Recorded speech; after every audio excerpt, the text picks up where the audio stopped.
कोई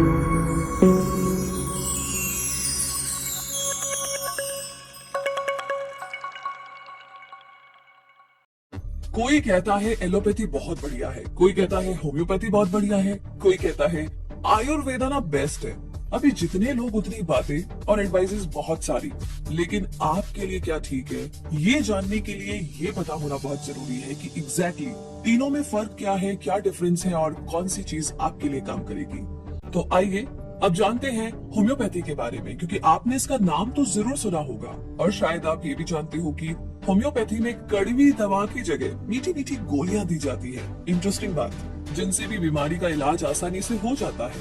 और बात जब बच्चों को दवा देने की हो तो होम्योपैथी की मीठी गोलियां ही दी जा सकती है, क्योंकि बच्चे एलोपैथी की कड़वी दवाएं और कैप्सूल तो लेते ही नहीं है। ऐसे में बीते कुछ टाइम में होम्योपैथी का महत्व इतना ज्यादा बढ़ा है कि हर इंसान किसी भी तरह का ट्रीटमेंट करवाने से पहले एक बार कि उसे एलोपैथी का ऑप्शन चूज करना चाहिए, आयुर्वेदा का या होम्योपैथी का।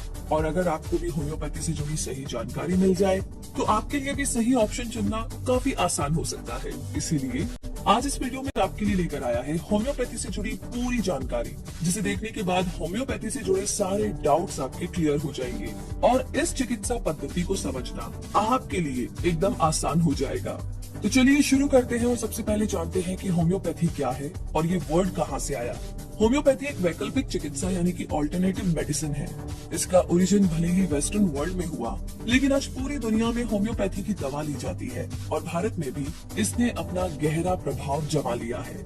इसीलिए एलोपैथी के बाद आयुर्वेदा के अलावा होम्योपैथी का नाम ही आता है और बहुत सी बीमारियों को दूर करने के लिए इसका नाम एलोपैथी से भी पहले लिया जाने लगा है, जैसे एलर्जी, एक्जिमा, अस्थमा और माइग्रेन। इसके जनक जर्मन फिजिशियन सैमुअल हैनीमैन हैं, जिन्होंने 1796 यानी कि 1796 में इस पद्धति को खोजा और इसका नाम होम्योपैथी रखा। होम्योपैथी शब्द ग्रीक वर्ड होमो और पैथी से मिलकर के बना है, जिसमें होमो का मतलब है सिमिलर और पैथी का मतलब है सफरिंग।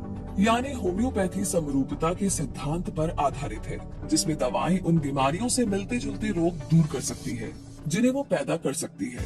इसे इस तरीके से भी समझा जा सकता है कि होम्योपैथी का सरल अर्थ है दवा की ऐसी कम खुराक से किसी बीमारी का इलाज करना जो अगर स्वस्थ लोगों द्वारा ली जाए तो उनमें उस बीमारी के लक्षण पैदा करने में सक्षम हो। होम्योपैथी का ओरिजिन और इसका मीनिंग समझने के बाद में अब जानते हैं कि होम्योपैथी में इलाज किस तरीके से किया जाता है। होम्योपैथी में दवाओं का एक्सपेरिमेंट एनिमल्स पर नहीं किया जाता है, बल्कि डायरेक्ट इंसानों पर ही टेस्ट किया जाता है। होम्योपैथी में हर तरह की बीमारी का इलाज किया जाता है और एलोपैथी की तरह तुरंत राहत तो नहीं मिलती, लेकिन बीमारी को दबाने की बजाय जड़ से मिटाने का काम ये चिकित्सा बखूबी करती है। इसमें इलाज शुरू करने से पहले पेशेंट की पूरी हिस्ट्री पता की जाती है और उसकी फिजिकल, मेंटल, इमोशनल और स्पिरिचुअल कंडीशंस को अच्छे से समझ लेने के बाद ही ट्रीटमेंट को शुरू किया जाता है, जिसमें पेशेंट क्या सोचता है, किस तरीके के सपने देखता है और उसे किन चीजों से डर लगता है, इस तरह की सारी जानकारी ली जाती है। एग्जैक्टली कभी कभी पूरी फैमिली हिस्ट्री भी जानी जाती है कि उनकी फैमिली में किस किस को कौन कौन सी डिजीज थी, किस किस तरीके का बिहेवियर था। तो ये सारी चीजें मदद करती है इस ट्रीटमेंट में। इसकी दवाओं में कुछ मात्रा में अल्कोहल का इस्तेमाल किया जाता है। होम्योपैथी में मिनिमम डोज देकर के इलाज करने की कोशिश की जाती है। इसमें दवा देने के कई तरीके होते हैं, जैसे कुछ दवाएं सुंघा करके इलाज किया जाता है, जैसे नाक में गांठ बनने जैसी प्रॉब्लम होने पर दवा को सूंघा जाता है, और किसी बीमारी में लिक्विड की लिमिटेड डोज देकर मरीज को ठीक किया जाता है, और बहुत सी बीमारियों को दूर करने के लिए लिक्विड को मीठी गोली में डुबो कर दिया जाता है ताकि दवा की लिमिटेड मात्रा आसानी से ली जा सके। अगर हम होम्योपैथी के प्रोज और कॉन्स की बात करें तो होम्योपैथी के बेनिफिट्स काफी सारे हैं, जैसे कि होम्योपैथी दवाएं सेफ होती है और इनके साइड इफेक्ट्स ना के बराबर होते हैं। इसका रीजन ये है कि इन दवाओं में कोई केमिकल रिएक्शंस नहीं होता, बल्कि ये दवाएं केवल शरीर के इम्यून सिस्टम को एक्टिव करने का काम करती है। इन दवाओं को लेने से इम्यूनिटी पर कोई नेगेटिव इम्पैक्ट नहीं पड़ता है। इन दवाओं को हर उम्र के लोगों को आसानी से दिया जा सकता है, फिर चाहे छोटे बच्चे हो या प्रेग्नेंट लेडीज या फिर सीनियर सिटीजन्स। इन दवाओं से एक्यूट और क्रॉनिक दोनों तरह की डिजीज का ट्रीटमेंट किया जाता है। एक्यूट डिजीज में अचानक होने वाली बीमारी आती है जैसे खांसी, बुखार, और क्रॉनिक डिजीज यानी कि लंबे समय से चल रही बीमारी जैसे कि अस्थमा और टीबी। इसके अलावा एलर्जिक प्रॉब्लम्स में भी ये मेडिसिन काफी अच्छे तरीके से असर करती है। ये दवाएं ज्यादातर मीठी होती है, इसीलिए इसे लेना बहुत ही इजी हो जाता है, खास करके बच्चों के लिए।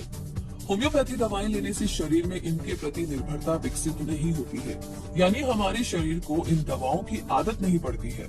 इस चिकित्सा पद्धति की खासियत ये है कि ह्यूमन बॉडी को एक यूनिट मानती है और इसी आधार पर ट्रीटमेंट करती है।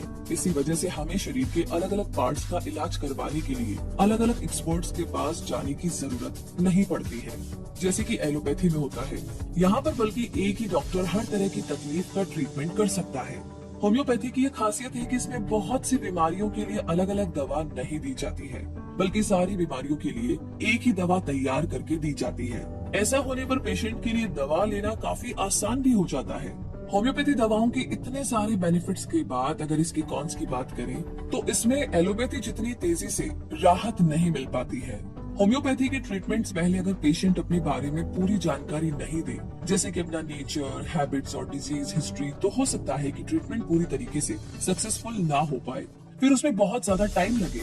इस चिकित्सा पद्धति में एलोपैथी की तरह बहुत तेजी से एक्सपेरिमेंट्स नहीं हो पाते हैं, इसीलिए इसका एरिया एलोपैथी जितना वाइड नहीं है।